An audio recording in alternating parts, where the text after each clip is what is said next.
Cek 1 2 3. Oke, selamat sore semuanya. Selamat datang di webinar kita pada sore hari ini ya. Seperti biasa webinar kita pada sore hari ini akan lebih membahas mengenai edukasi ya. Dan kali ini akan membahas mengenai seputar tren ya. Oke, saya pertama yang mengucapkan selamat hari Mega Isa Masih ya bagi rekan-rekan semua yang merayakan, dan saya juga ingin mengucapkan selamat datang kepada Pak Khairul, Pak Patar, Bu Renisha Putri, dan Pak Trianto. Selamat datang semuanya di webinar kita pada hari ini ya.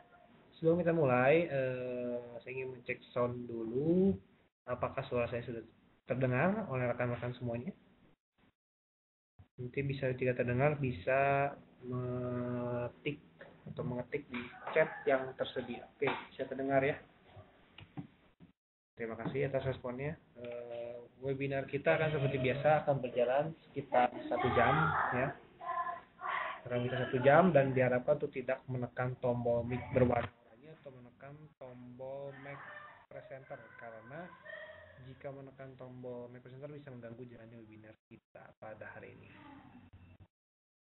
Nanti jika selama jalannya webinar kita ini ada pertanyaan atau ada hal-hal yang bingung, ada yang kurang jelas, bisa langsung tanyakan saja melalui layanan chat yang tersedia.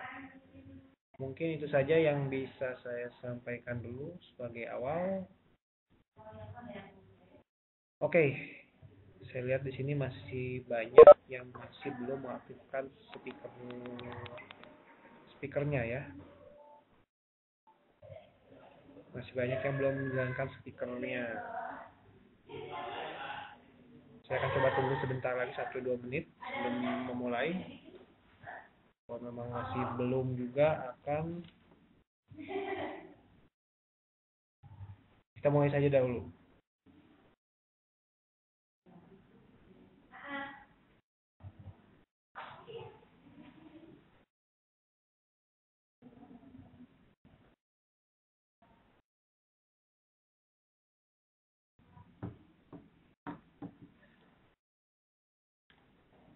Oke, kayaknya udah ya. Masih sebagian masih belum pada cek soalnya, tapi nggak apa-apa, kita mulai saja webinarnya. Webinar ini juga kita rekam di video ya, jadi nanti bisa lihat juga di YouTube. Oke, kita akan mulai saja. Topik untuk pada hari ini kita akan membahas mengenai 4 cara tepat mengidentifikasi perubahan tren. Ya, mungkin tren merupakan bagian yang cukup penting ya. Jadi kalau kitanya tahu tren kemana, kita akan tahu kemana, kurang lebih kita bisa mengidentifikasi kemana pergerakan harga akan bergerak ya. Kurang lebih seperti itu. Namun yang jadi masalah juga kadang mungkin para trader juga suka kebingungan, kira-kira kapan tren itu akan berubah ya, akan berubah dari up misalnya jadi downtrend ataupun downtrend berubah jadi up, kapan kira-kira. Mungkin ini ada beberapa tips ya, beberapa cara ya yang mungkin bisa mengidentifikasi kurang lebih bagaimana cara mengidentifikasi perubahan tren ya. Ini ada pengantar dulu sebenarnya nih ya. Trend is your friend ya, mungkin ya ini istilah yang sudah lazim didengar oleh para trader, di mana kalau kita ini harus trading mengikuti tren ya, kita harus bersahabat dengan tren, jangan dilawan ya. If you can beat them, join them. Nah ya, pokoknya ikutin deh trennya kemana ya. Tapi memang kadang-kadang juga yang trader yang gak demikian, mau curi-curi sedikit melawan tren gitu ya, itu juga ada gitu ya. Dan menurut Dow teori sendiri memang price move in trend, pergerakan harga itu akan bergerak dalam suatu tren. Itu salah satu teori dari Dow teori ya. Ada 3 Dow teori itu. Pertama, history repeat itself ya. Jadi pola-pola yang terjadi itu akan terjadi lagi ya kurang lebih, sehingga kita bisa memperkirakan pergerakan ini bagaimana. Lalu juga ada market action discount everything itu, jadi pergerakan di pasar ini ya tergambar dari chart yang ada saja gitu ya, cukup bisa menggambarkan bagaimana pergerakan harga kemudian nanti ya. Lalu juga yang ketiga ini ada price move in trend. Nah ini ya, pergerakan harga selalu berada dalam sebuah tren, selalu bergerak dalam tren. Nah, ya, jadi pertanyaan mungkin ya, kapan tren berakhir? Ini banyak nasabah juga yang ataupun yang edukasi bersama kami yang menanyakan mengenai kapan tren ini akan berakhir. Ya, ini mungkin pertanyaan yang lumrah ya. Ya, mungkin di sini tidak pasti tren akan berubah ya, indikasi, tapi setidaknya ada indikasi lah dari tips-tips yang dari tips-tips yang kita bahas ini. Oh, sedikit dikerasin. Sudah yang lain cukup jelas nggak? Sudah ini ya, sebenarnya saya cukup keras loh pergerakannya. Suaranya. Cek 1 2 3, oke, cek. Yang lain bagaimana? Suara saya cukup jelas? Suara jelas ya. Saya di sini sudah cukup keras sebenarnya ya. Atau mungkin speaker di sana mungkin bisa dibantu juga untuk dikeraskan, mungkin suara jelas ya. Oke, kita akan lanjut ke ini ya, ke pembahasannya ya.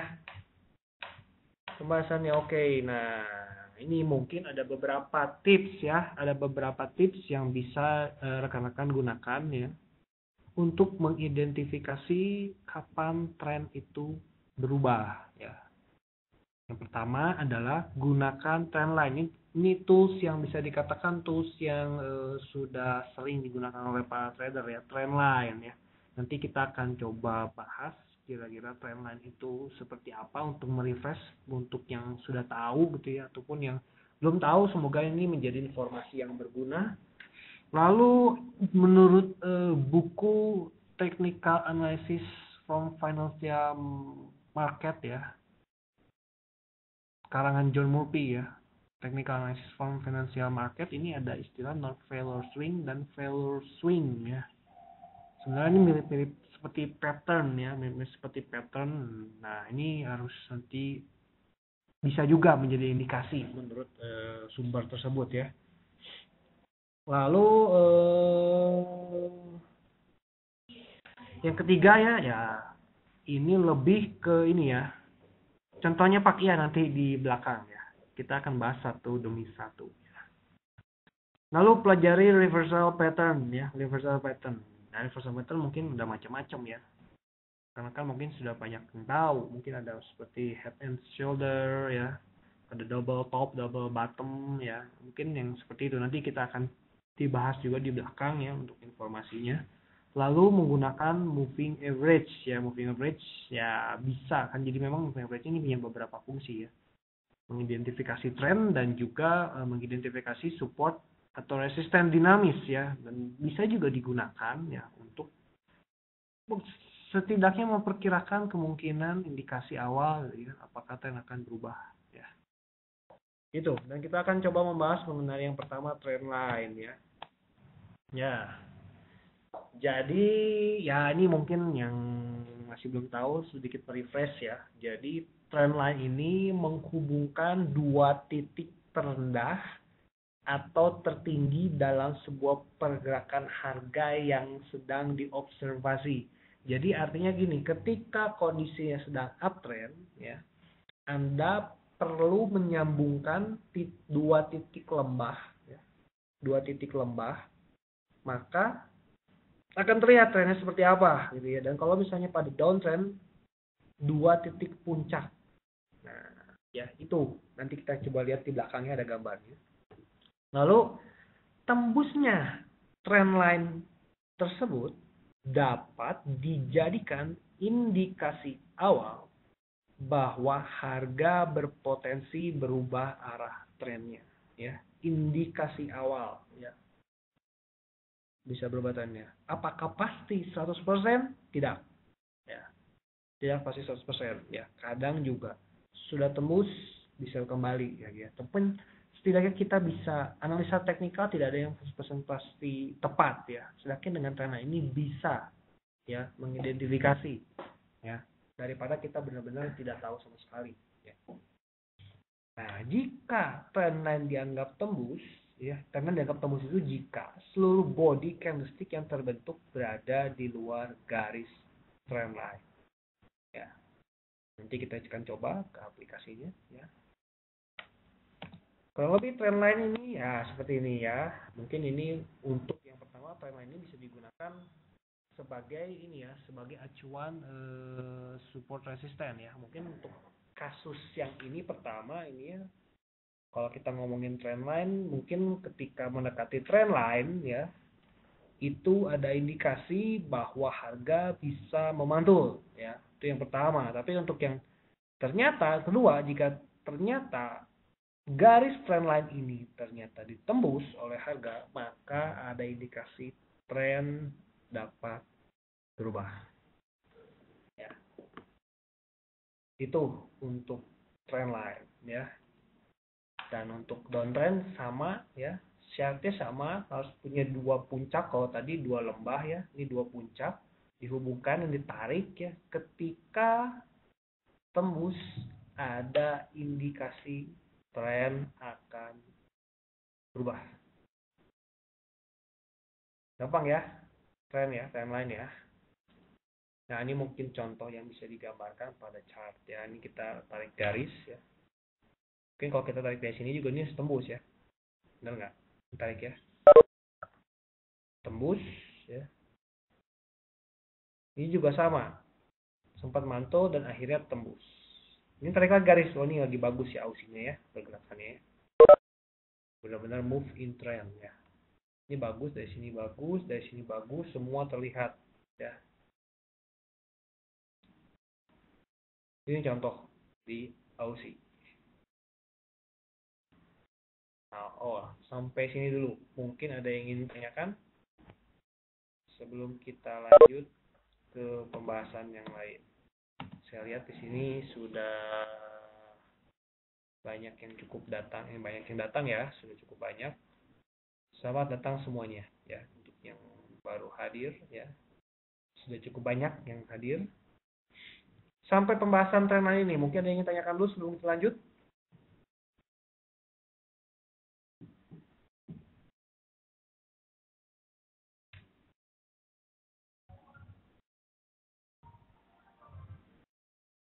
Oke, kalau masih nggak ada pertanyaan, nggak cukup jelas, kita akan lanjut saja ke pembahasan berikutnya ya.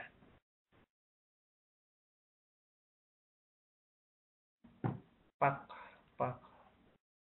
Ini grafik H1 atau H daily. Sebenarnya kita menggunakannya tergantung time frame-nya ya. Time frame berapapun bisa untuk gambarkan trend line. Tapi kalau yang grafik yang saat ini lebih gambarnya di H4 ya. Kadang-kadang untuk para trader yang mungkin bisa dikatakan menggunakan multiple time frame ya. Multiple time frame itu bisa menggunakan time frame-nya itu yang lebih besar untuk acuan penentuan trend ya. Sedangkan tradingnya kembali lagi bisa di H4 atau di H1 ya. Mungkin untuk melihat gambaran tren lebih jauh bisa lihat menggunakan time frame yang lebih besar ya. Tapi tidak menutup kemungkinan juga menggunakan time frame yang kecil bisa menggambarkan tren. Oke, kita akan lanjut dulu. Ini istilah ya, non-failure swing. Saya juga nggak terlalu menggunakannya sebenarnya kalau yang non-failure swing ini. Cuma menurut buku yang kita baca ya ini sebenarnya bisa ya. Kondisi non-failure swing ini sebuah pergerakan harga yang langsung menembus titik top atau top atau bottom terakhir setelah mencapai titik terjauh dari trennya. Ya, nanti kita akan coba lihat di belakang ya untuk gambarannya. Jadi saya juga informasi ini juga pernah saya dapatkan ketika saya mengikuti sebuah seminar, juga ada yang membahas ini ya. Jadi kebetulan jadi pas juga nih. Nah, ini mungkin kurang lebih seperti ini. Sebenarnya ya mirip ya, nggak apa kalau kita naik trend line gitu ya. Ini pecah, cuman kalau ini sini nunggu ketika non-failure swing itu lebih nunggu di mana bottom terakhirnya, ini bottom ya, yang A ini bottom terakhirnya, ini bottom kunci ini pecah gitu ya, pecah, dan ketika harga berbalik ke area ini sudah bisa dikatakan, bukan berbalik sih, ketika pecah ini sudah bisa dikatakan dia ada indikasi tren berubah menurut dia ya. Cuman kalau ini berbalik ke sini itu lebih bagusnya ya, lebih bagusnya ketika pullback ada kalau mau entry gitu. Bottom sama support sama kan Pak? Ya, betul. Ya, tapi supportnya ini bottom ini lebih ke titik terendahnya ya. Di sini mungkin bisa aja ada support lain ya. Di sini ada support juga nih. Ya, tapi lebih ke titik terendahnya, gitu, titik terendahnya.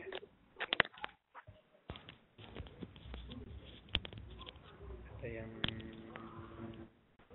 menyalakan speakernya, mungkin diperhatikan dulu.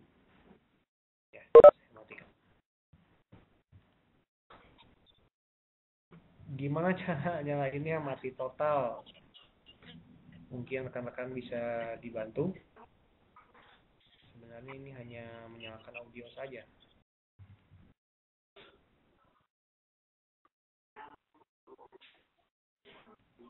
Audio di atas.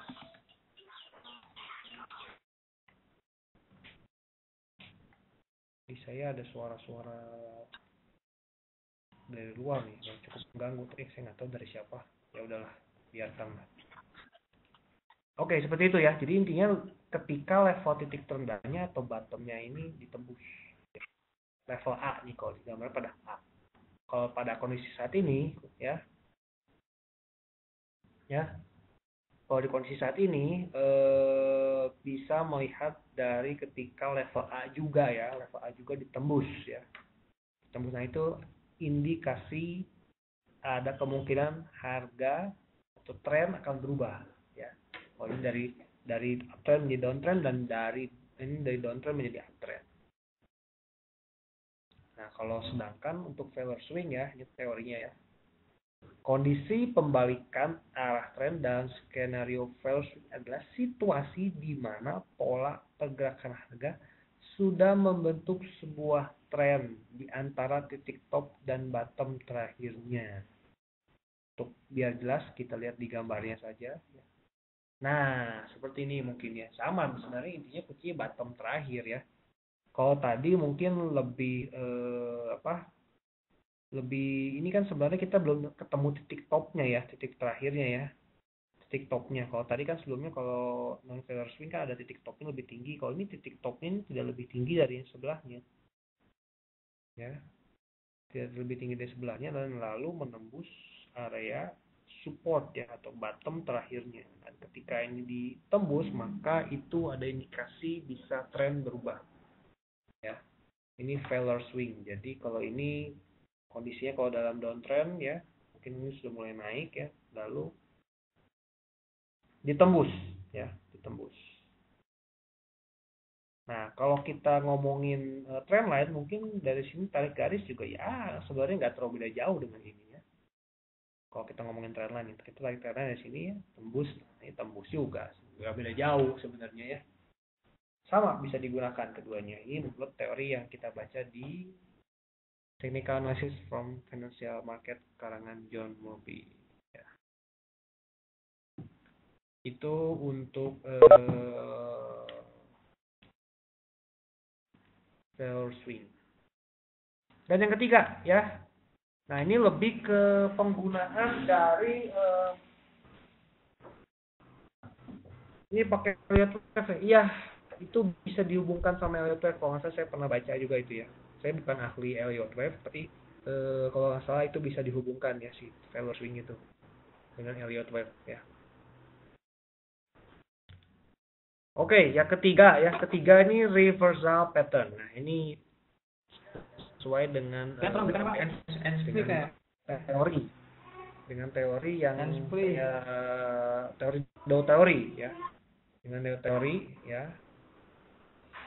Ada suara dari mana ini sih ya? Bingung.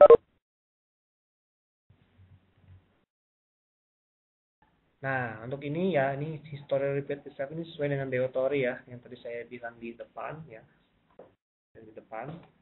Dan ini bisa juga dijadikan indikasi ada perubahan tren ya.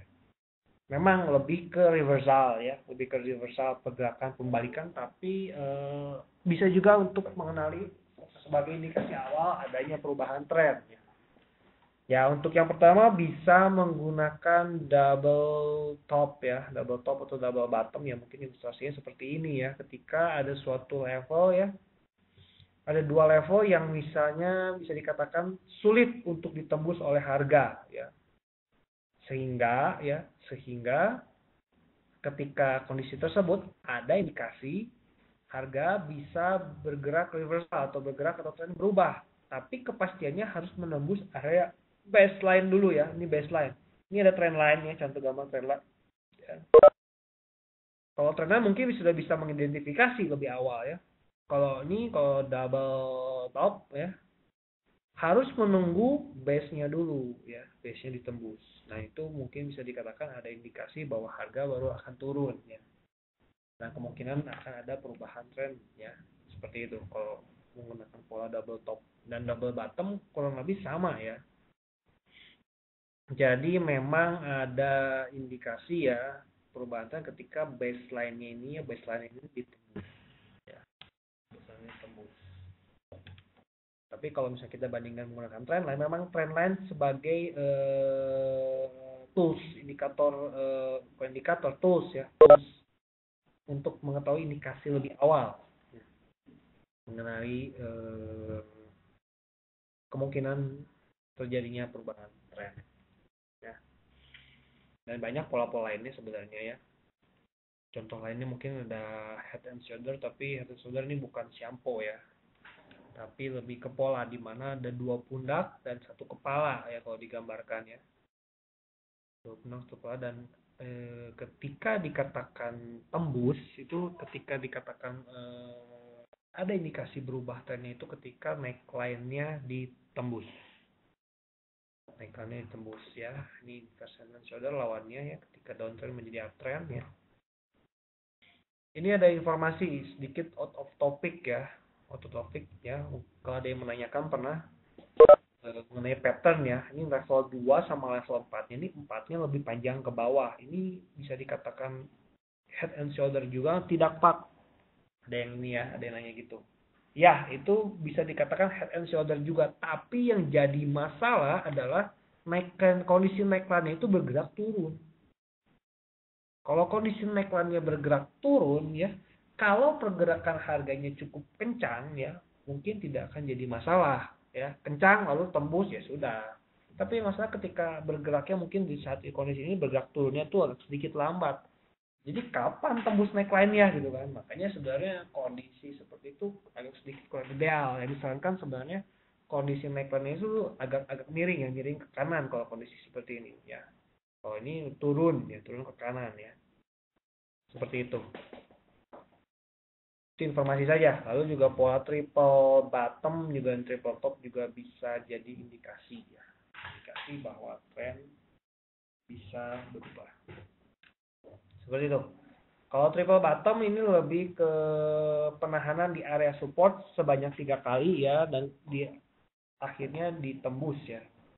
Area baseline-nya ditembus ya. Baru itu ada indikasi harga bergerak. Nih. Ya. Kalau ini bergerak turun. Neckline itu sendirinya apa Pak? Itu istilah, sebenarnya istilah ya, menggabungkan antara pundak satu dengan pundak sebelahnya ya.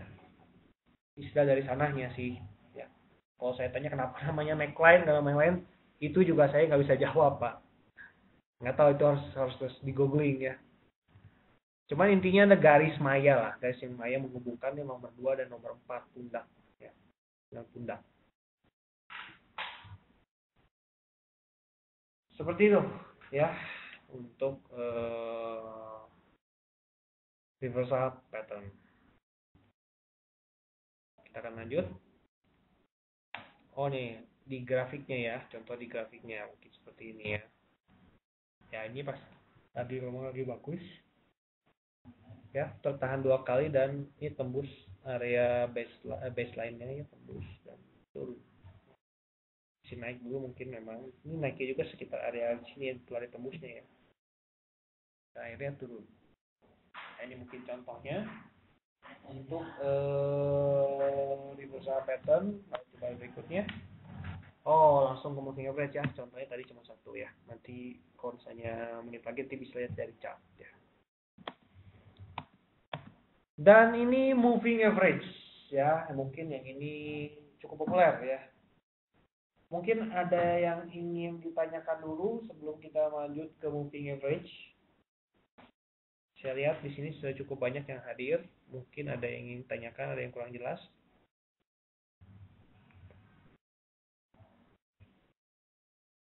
Ada sekitar 10-an orang ya. Sebelum kita mulai ke moving average, mungkin ada yang ingin tanyakan dahulu.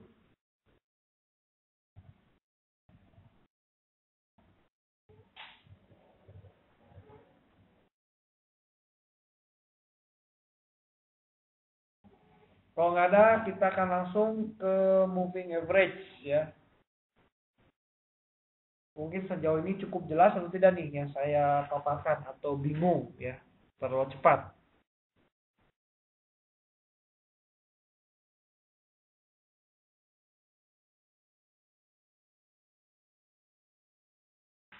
Neckline minimal maksudnya gimana ya? Berapa pundak Pak? Neckline minimal berapa pundak? Kalau neckline itu syaratnya cuma 2 pundak saja Pak. Ini kan ini ya. Sudah digambar ini, cuma ada 1, 2 ya.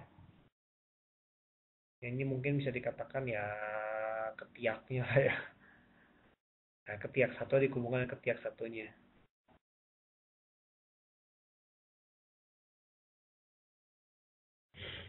Berapa pundak? Oke. Ya, silakan.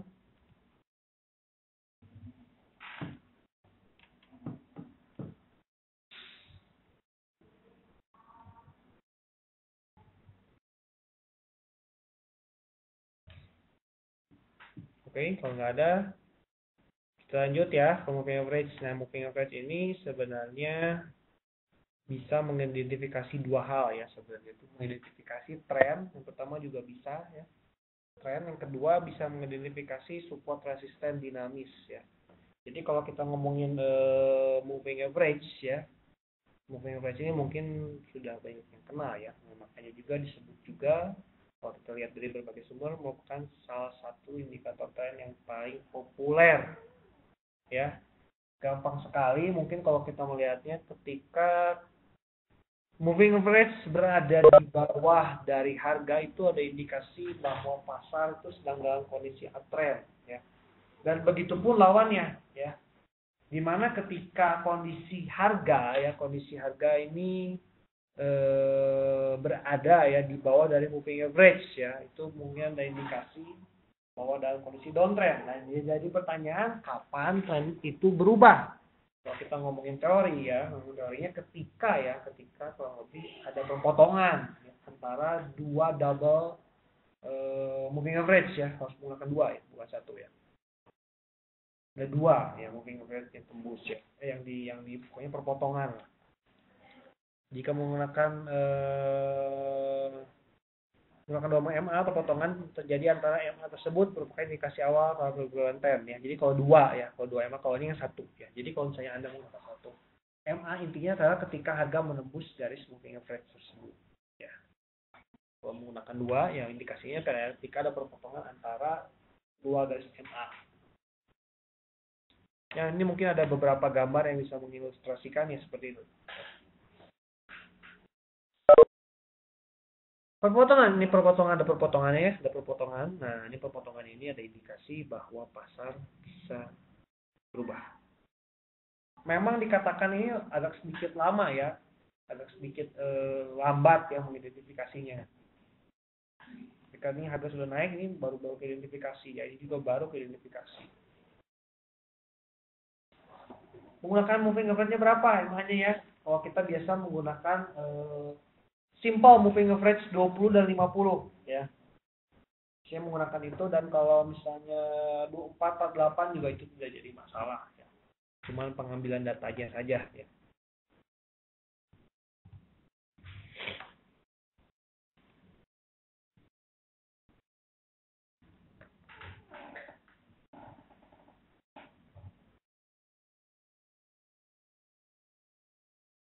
Yes, betul sekali. Ah, udah.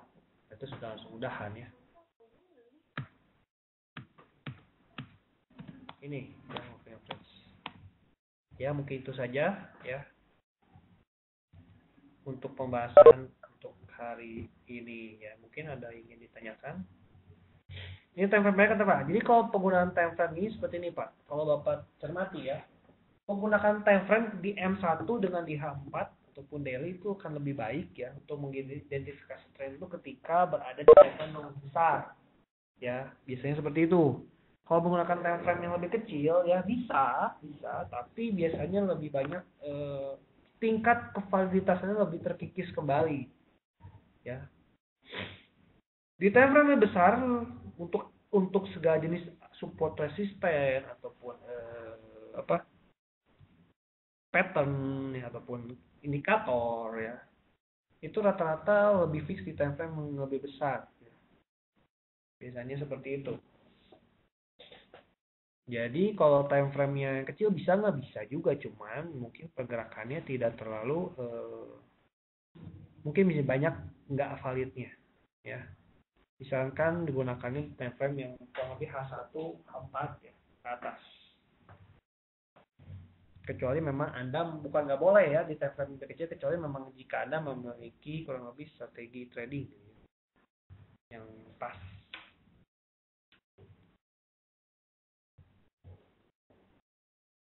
Dengan indikator-indikatornya, ini cobain aja, dicoba seperti itu. Tapi kalau ini moving average ya lebih bagus digunakan di time frame yang lebih besar. Ya, mungkin itu saja yang bisa saya sampaikan. Mungkin silakan saya buka sesi tanya jawab. Jika ada yang ingin bertanya atau ada yang bingung, ada yang kurang jelas, bisa ditanyakan ya.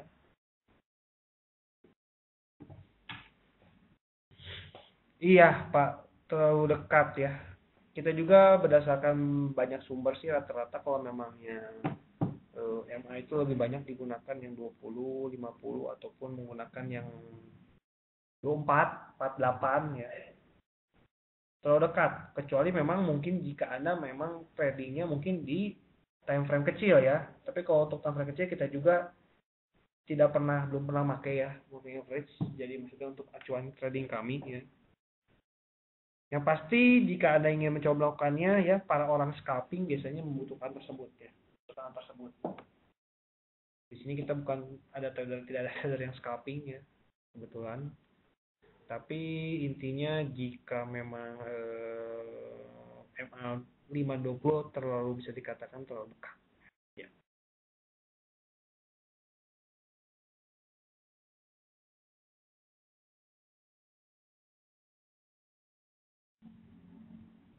Silakan, mungkin ada yang ditanyakan lagi?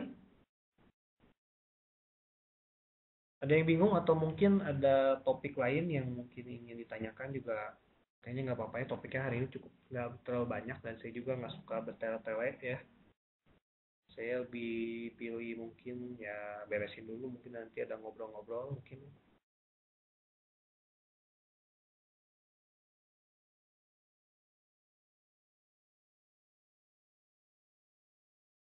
Mungkin ada yang ingin tanyakan? Baik sekali yang hadir hari ini ya. Ada Pak Jamie, Pak Kero, Pak Patar, Pak Desmond, Pak Andre, Pak Abdul, Pak Insira, Pak Kero, Pak Patar, Pak Refli, Rene Syaputa, Riki, Syafrumiani, Tommy dan Trianto. Bahas Ichimoku Pak. Ya, kalau Ichimoku kebetulan saya juga kurang expert kalau Ichimoku ya. Mungkin kalau Ichimoku lebih ke nanti mungkin kalau coba tanya ke Pak Freddy ya. Pak Freddy Rodo itu lebih paham mengenai Ichimoku. Saya terus terang kurang paham ya. Saya bingung mengenai Ichimoku ya. Dan memang saya juga tidak pernah menggunakan Ichimoku.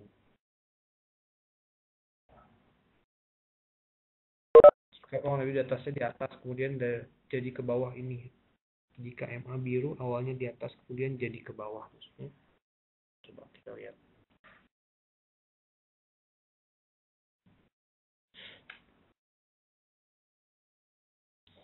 Jika MA biru awalnya di atas, ya, jadi ke bawah, ya. Baiknya buy to sell ya. Jadi sebenarnya seperti ini. Ketika perpotongan seperti ini ada indikasi ya tren berubah. Ya, ada indikasi tren berubah dan lebih prefer untuk mengambil posisi sell. Ya. namanya posisi sell.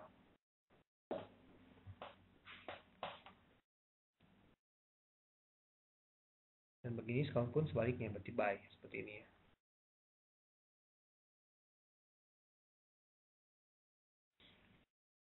Untuk OP-nya sendiri kita nggak ngomongin OP ya untuk saat ini, tapi kalau jika memang Anda penyuka moving average ya, sebenarnya kalau ngomongin OP-nya ini biasanya itu harus tetap harus mencari area support atau resisten ya, mungkin seperti kasus ini mungkin ya.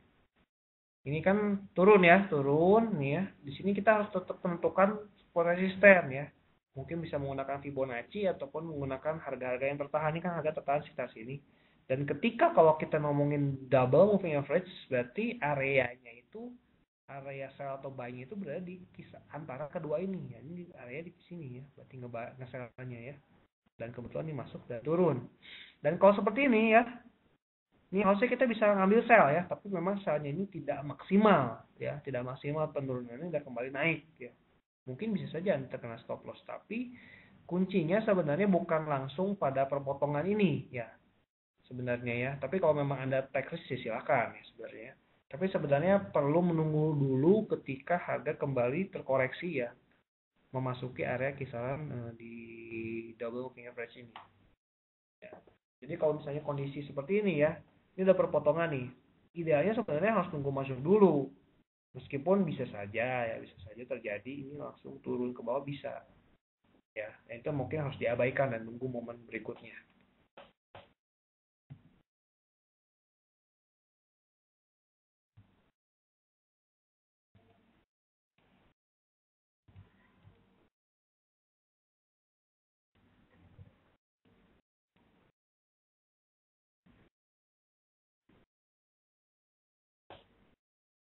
Mungkin yang tanyakan lagi?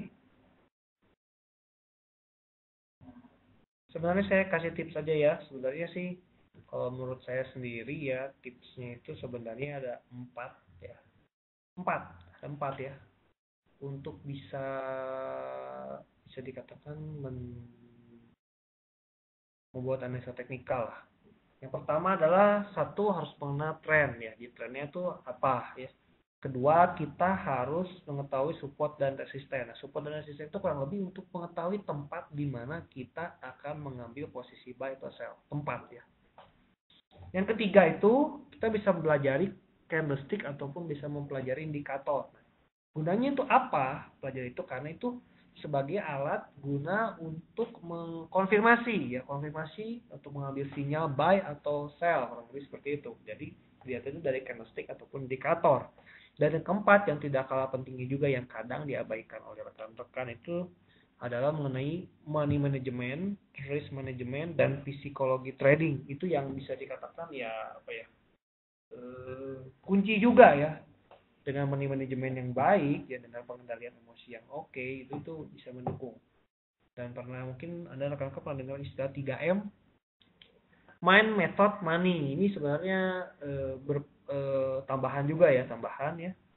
Mind, method, money ini lebih ke mungkin apa ya? Boleh jelaskan poin 4 lebih detail Pak? MM, RM itu ya.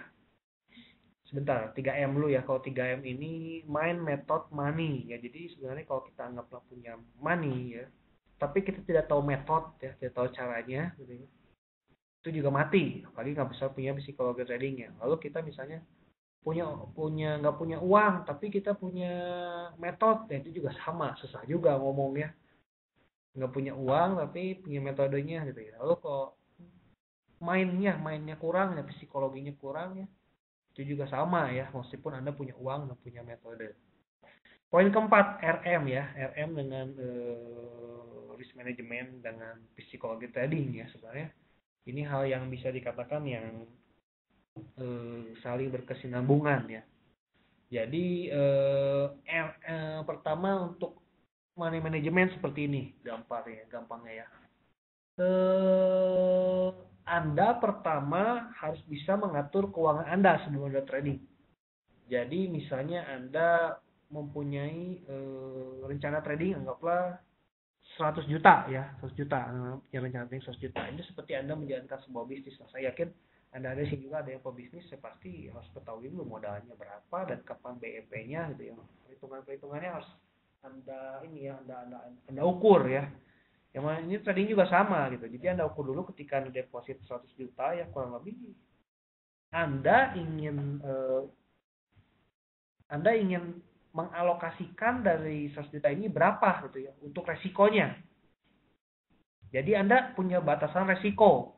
Contoh Anda deposit 100 juta, oh saya hanya ingin 50 juta saja yang saya gunakan untuk resiko. Jadi ketika 50 juta ini hilang, saya akan udahan untuk trading. Karena bisnis tidak ada resikonya. Itu. Nah, dari 50 juta ini ya, Anda ingin bagi ke berapa transaksi gitu ya. Contohkan kita menggunakan satu lot. Saya ingin bagi ke 10 transaksi mungkin ya. 10 transaksi. Berarti kurang lebih satu transaksi ya. Satu transaksi ini kurang lebih resikonya adalah 5 juta. Ya. 5 juta ini kalau kita main satu lot kurang lebih 500 pip. Ya, kurang lebih 500 pip. Ya. Jadi resiko per transaksinya ini adalah 500 pip. Lalu gimana TP-nya? Ya TP-nya minimal harus sama dengan resikonya. Jika resiko per transaksinya 500 pip, ya berarti TP-nya juga minimal ada 500 pip.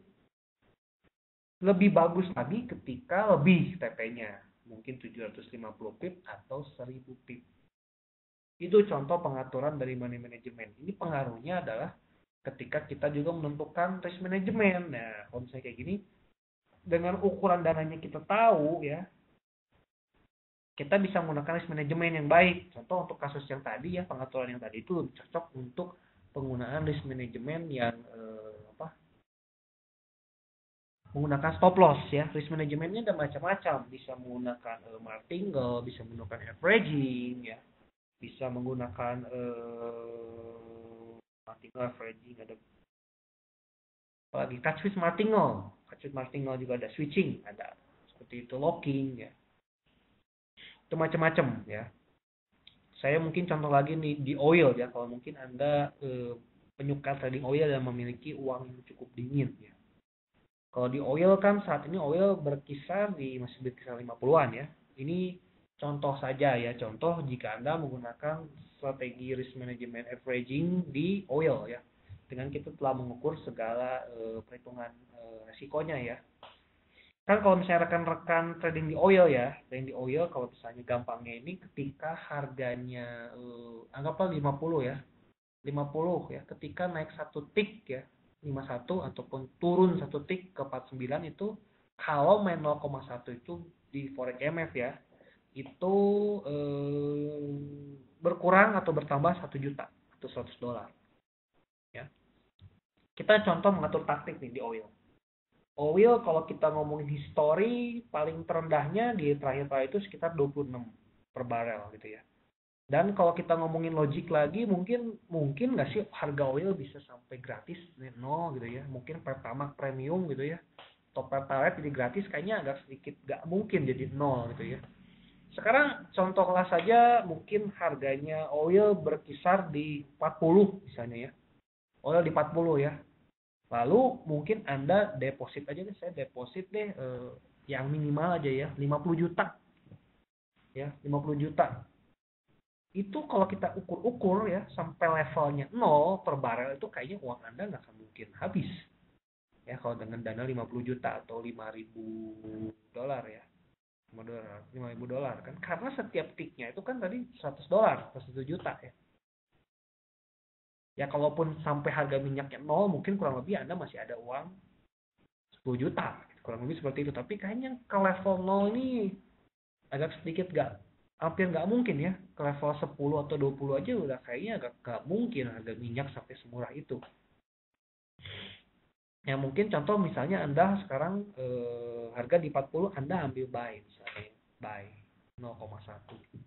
Anda menggunakan taktiknya risk manajemennya, psikologi tradingnya, bukan psikologi trading, risiko manajemennya averaging. Misalnya Anda buy di 40, lalu harga tiba-tiba turun ya, turun ke 35. Lalu Anda buy lagi ya, 0,1 lagi. Lalu ketika itu turun lagi ke 30 misalnya ya. Anda buy lagi misalnya. buy. Berarti Anda punya 3 posisi kan. Lalu ketika yang posisi ketiga ini di buy, ternyata harga bergerak naik. Apa contoh ke 50 gitu ya. Berarti kan posisi yang 30 di bawah ini sudah bisa mendulang profit kurang lebih 20 juta ya. Posisi yang di atasnya 35 atau di 40 ya itu kembali lagi ditutup ya boleh, monggo, kalau nggak mau ditutup ya silakan. Karena itu kan 35 sampai 40 itu udah bukan best price sebenarnya. Tapi kalau misalnya nggak ditutup, Anda berani menang sampai 50 nggak ditutup kan nanti profit Anda akan bertambah. Ya itu contoh ya. Penggunaan RM dengan MM udah mengatur dengan kondisi yang cara tradingnya gitu ya. Kalau psikologi trading itu lebih ke ya ini lebih ke diri Anda masing-masing sebenarnya ya. Ini yang susah untuk kita bisa atur sebenarnya kan karena masing-masing pribadi itu harus yang bisa mengaturnya ke rekan-rekan sendiri semua. Misalnya seperti contoh mungkin jangan serakah ya. Kalau serakah biasanya Anda sudah profit mungkin berapa kali gitu ya. Profit berapa kali. Lalu Anda tiba-tiba ya ingin entry lagi. Biasanya itu malah jadi negatif gitu ya. Lalu mungkin ada lagi mungkin jangan balas dendam ya, mungkin balas dendam udah loss pengen balas dendam, itu psikologi trading ya. Lalu misalnya tangan gatel nggak sabaran pengen nah itu yang berhubungan sama psikologi dan Anda harus bisa mengatur diri Anda itu seperti itu kalau psikologi trading. Oh ya sama macam saham itu hanya bisa tadi satu saja ya, apa bisa juga bisa profit, bisa. Oil bisa, emas juga bisa. Anda mau ambil posisi juga bisa. Cuma kan kalau oil ngambil buy itu karena batas bawahnya itu keukur, Pak. Jadi lebih bagus kan ngambilnya buy gitu. Kalau sekarang kita ngambilnya sell kan kita nggak tahu gitu ya. Bisa jadi oil naik ke atas terus gitu ya. Tapi kan oil kan batas bawahnya itu kan bisa dikatakan level 0 gitu ya. Kalau emas bisa, betul emas juga bisa. Tapi emas juga harus benar-benar bergeraknya itu di benar-benar di harga tertingginya lah kurang lebih ya. Bisa ngambil saya silahkan saja. Cuman ini saya pernah dapat informasi ya dari salah satu rekan saya lupa sumbernya dari mana. Cuman katanya cost produksi emas itu ya di kisaran 900-an per troy ounce ya, 900-an. Jadi mungkin ya contoh kenapa orang ngomong ngambil buy ketika harga emas di 1000 per troy ounce gitu ya, 1000 per troy ounce itu logik gitu. Logis. Mungkin karena mungkin pertimbangannya itu katanya memang cost produksi bikin emas itu segitu 900-an katanya. Jadi kalau ke 1000 itu udah levelnya mendekati titik terendahnya. Tapi yang membedakan seperti ini, kalau Anda trading emas mungkin Anda bisa terkena swap ya, ada biaya nginap. Tapi kalau oil kita tidak ada biaya nginap. Itu saja yang bisa membedakannya. Untuk keuntungan saya kira oil masih minyak lebih emas masih lebih luar biasa ya. Maksudnya biaya swap. Swap. Biaya swap, Pak. Biaya swap itu kan biaya menginap. Mungkin ada beberapa trader kalau Anda mungkin trading di tempat lain di luar mungkin ada yang tidak ada kenakan swap.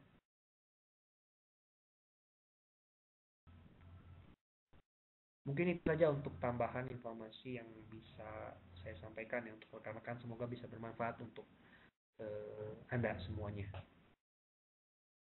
Mungkin ada yang tanyakan lagi? Tergantung Pak, tergantung pairnya ya, tergantung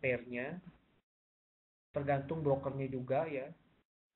Jadi sebenarnya kalau kita ngomongin apa ya, ngomongin rumusnya itu ada I kali H dibagi 360 dikali contract size dikali jumlah lot dikali closing price, itu ngomongin itu ya. Tapi itu lebih ke detailnya, itu mungkin orang-orang di di settlement ya, mungkin di bagian back office itu biasanya yang lebih tahu detail cara hitung-hitungnya ya.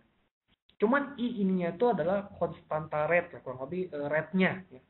Rate-nya itu bisa dilihat di bagian market watch, klik kanan di bagian properties ya.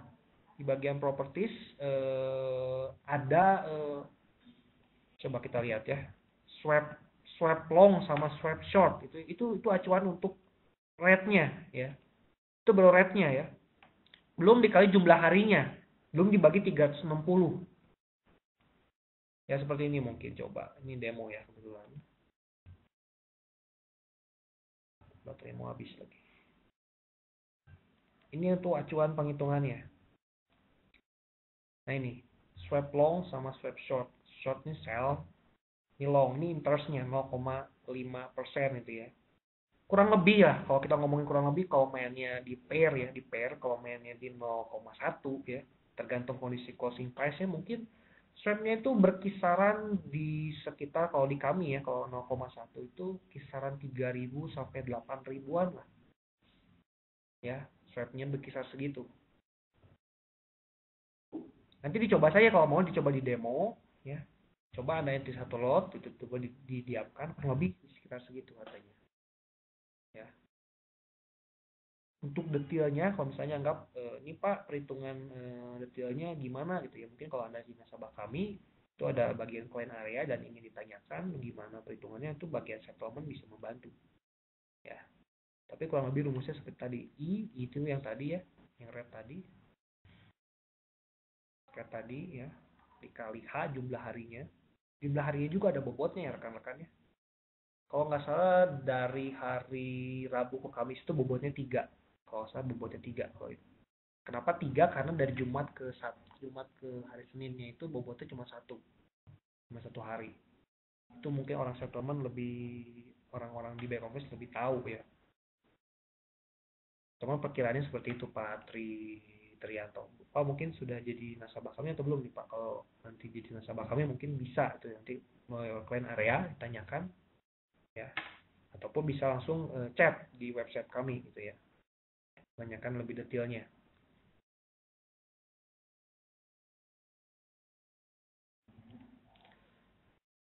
Oke, mungkin itu saja yang bisa saya sampaikan. Kode OIL itu apa Mas siapa? Kalau di kami OIL itu CLS Pak. New Chart Commodities 9 CLS. Ya.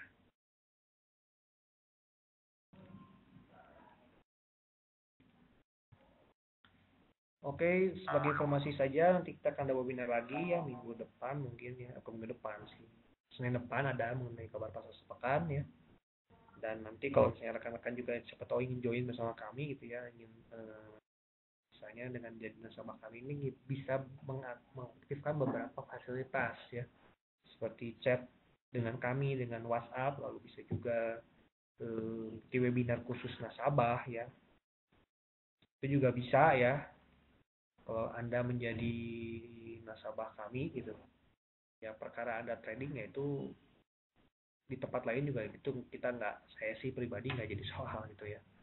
Cuman mungkin Anda bisa memanfaatkan fasilitas dari kami, kurang lebih seperti itu. Kalau bisa memanfaatkan fasilitas kami kan enak, Anda bisa membantu trading Anda, seperti itu. Siapa tahu Anda ingin join ya di tempat kami, nanti bisa langsung saja ke bagian ini ya, di bagian website depan juga ada.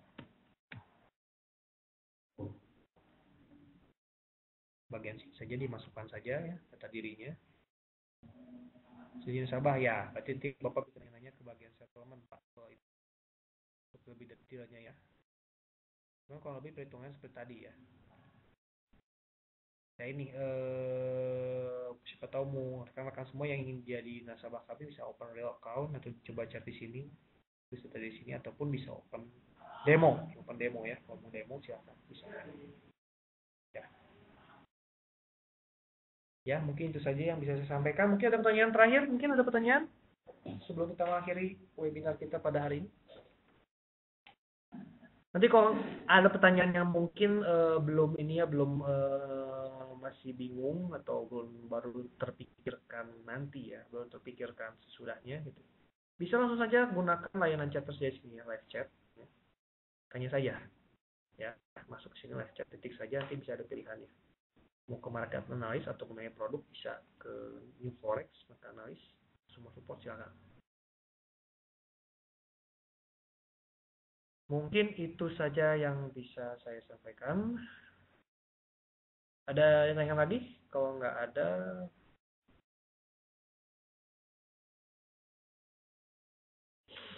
oke. Kalau memang nggak ada, ya semoga informasi yang saya sampaikan tadi bisa bermanfaat untuk rekan-rekan semuanya. Mohon maaf jika ada salah-salah kata atau kekurangan selama perjalanan webinar kami ini. Dan nanti ada informasi, ada webinar kita juga, ada yang baru ya di bulan Juli. ada webinar baru ya, ada beberapa topik yang mungkin belum ada sebelumnya ya. Semoga bisa menjawab kebutuhan rekan-rekan semua mengenai trading. Mungkin itu saja yang bisa saya sampaikan. Sampai jumpa lagi di webinar berikutnya. Saya Jerry dari Forex pamit dahulu. Selamat sore semuanya. Salam profit. Sampai jumpa lagi.